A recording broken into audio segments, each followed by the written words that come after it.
Welcome to Elbow Grease. I am your host, Taversha. Here, we talk about everything fitness. That includes the mental, physical, and sometimes even spiritual. Nothing is off topic. Hey, y'all, and welcome to another episode of Elbow Grease.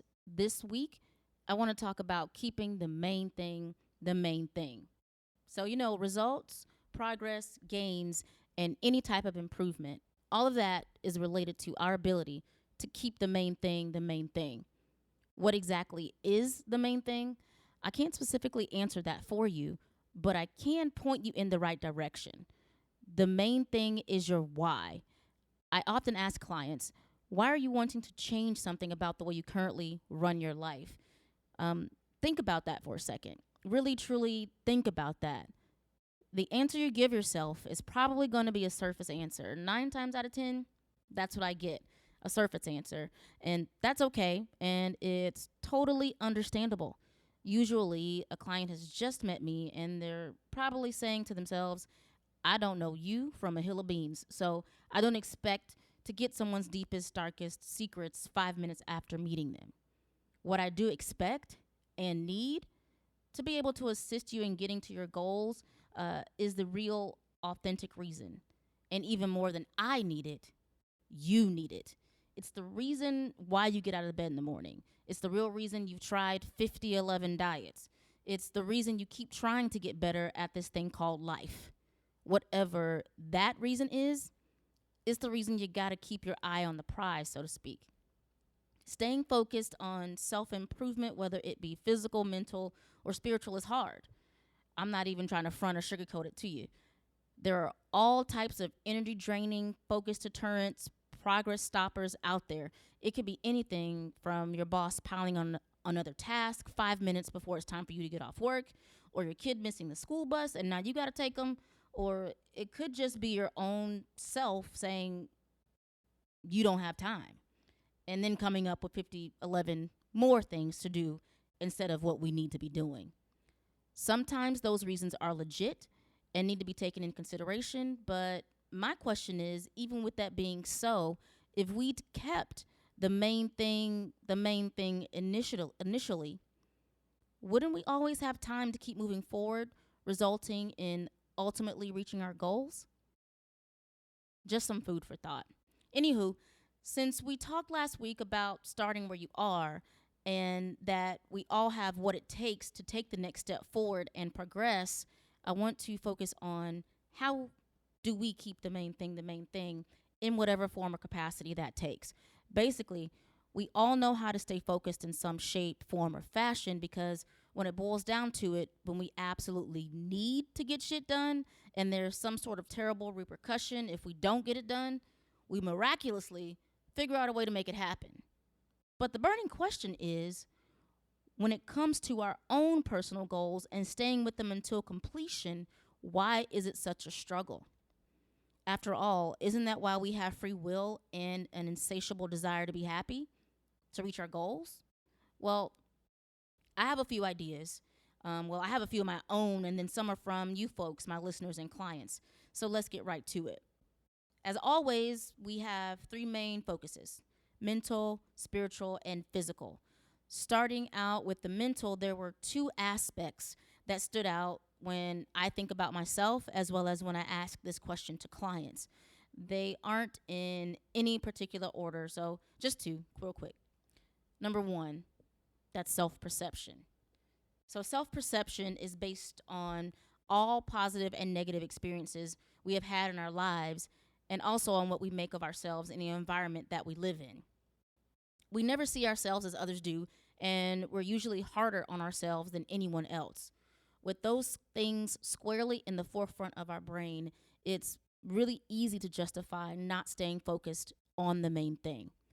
How you perceive yourself determines what you're capable of, also determines your worth, and also determines your ability to accomplish goals. So to help keep your self-perception in check, what I do, and also I want to implore you to do so as well, is to remind yourself of how much you've overcome and what it took for you to get through. Now, that doesn't mean to think about the whole experience, because when you've overcome something, Usually, there was a struggle at some point during the experience. And we all have the capability to savor a memory without harboring the pain that was attached to it. So when you're thinking about self perception and things that you've overcome, don't or try not to. I know it's easier said than done.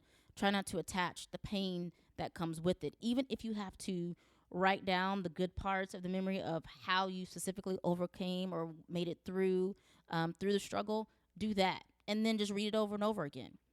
That in of itself is a win. One is an example of your strength. Well, actually, it's two examples. The fact that you overcame, and then two, the fact that you can separate the memory from the negativity. Like that old after school special commercial said, a mind is a terrible thing to waste. Wait, let me stop. I'm aging myself a bit, but wait though. It's also a great example of perseverance. Keeping those thoughts and memories readily available will no doubt put you in the mindset of you can do it. Point blank, period. So, number two on the list would be self value. Now, that's different from self perception. Did a little research. So, according to Psychology Today, self value is more behavioral than emotional. It's more about how you act toward what you value, including yourself, than how you feel about yourself as it pertains to or comparing yourself to others. It does include self care, which, as you know, if you follow me on Instagram, I'm a huge fan and advocate of self care. That bath be calling my name every single night. So, how do we practice self value as it pertains to helping us keep the main thing the main thing? You already know how. This goes along with the theme of last week's show of you having what it takes. So, I want you to think for a second about your thought process when you value something. What's something you truly value, like at the top of the list? Let me use myself for an example because basically this is a one person podcast. For me, give you an honest moment real quick, and this is me being real honest.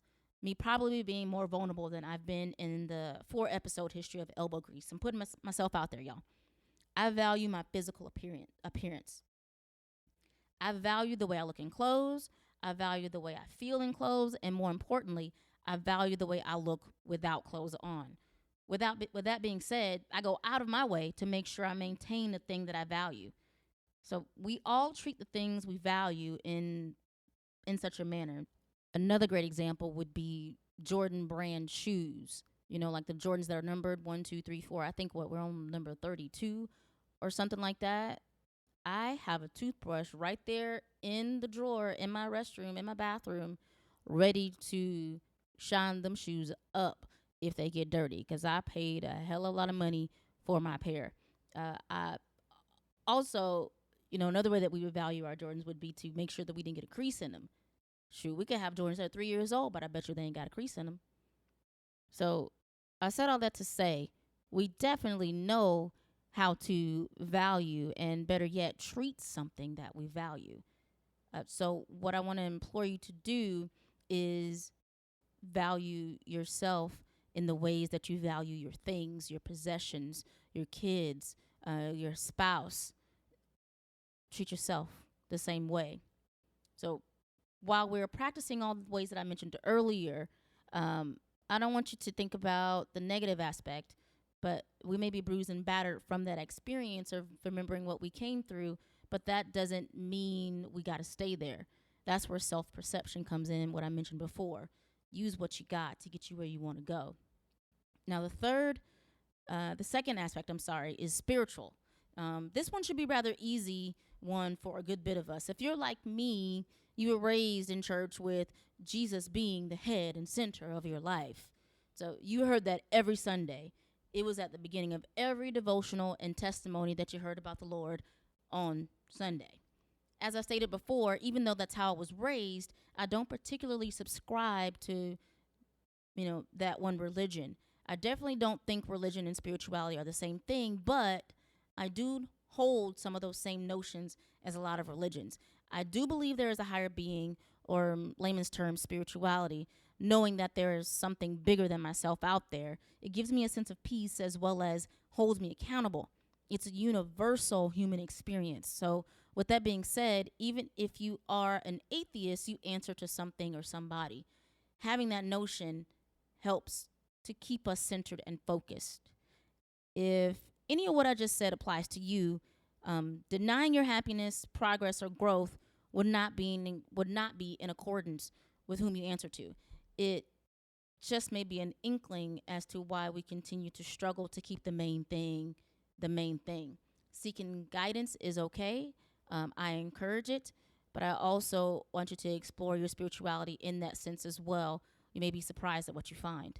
So, moving on to the physical.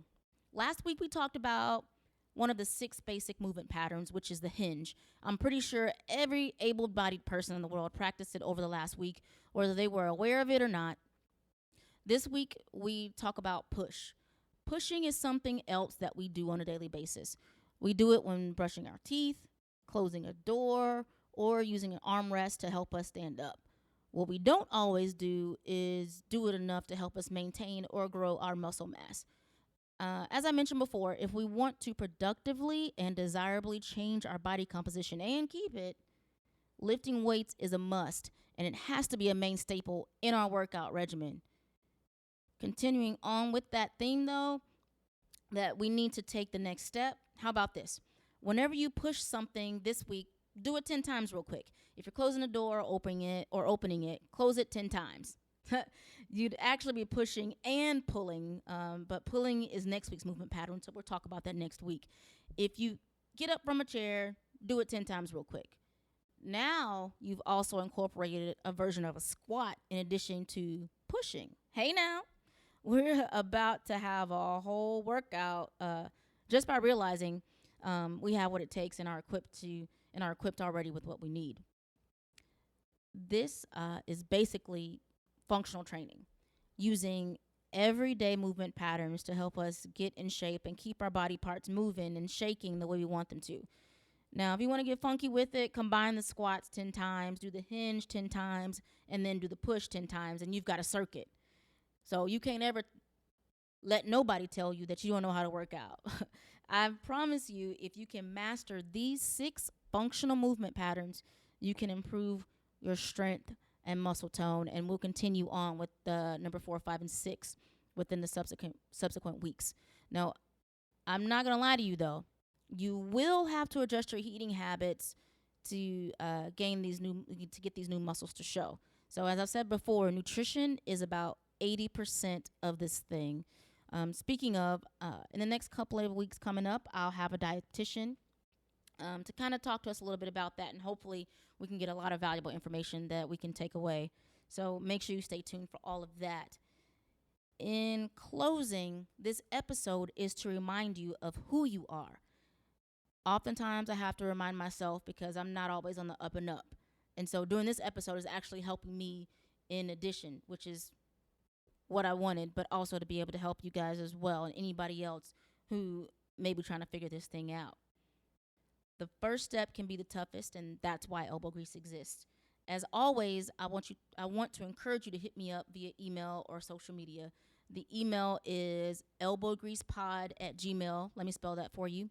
elbowgreasepod@gmail.com. And social media is at Taversha. Yes, I still do have the ratchet spelling of my name. It's spelled T as in Tom, A, V as in Victor, ERSHA. The R comes after the E and before the S, at Taversha. And you can find me on Instagram, Snapchat, Twitter, and Facebook, or anywhere else that username is available, because there's only one of me spelled that way. And also you can follow Elbow Grease Pod as well. And I just spelled that for you, so you got it. And that's on Instagram and Twitter. Pretty soon, I will be hosting a contest to virtually train 3 people, and I need to know what you guys, the audience, want to focus on during that time so I can make sure it's beneficial to everyone. So go ahead and email me, guys, and let me know what you want topics to be, because I envision this being interactive, even though we're only on episode 4. Remember, what you're going through, someone else may be going through as well, and vice versa. So you never know who you can help just by asking a question. I'm your host, Taversha, and I'll see y'all next week. Peace.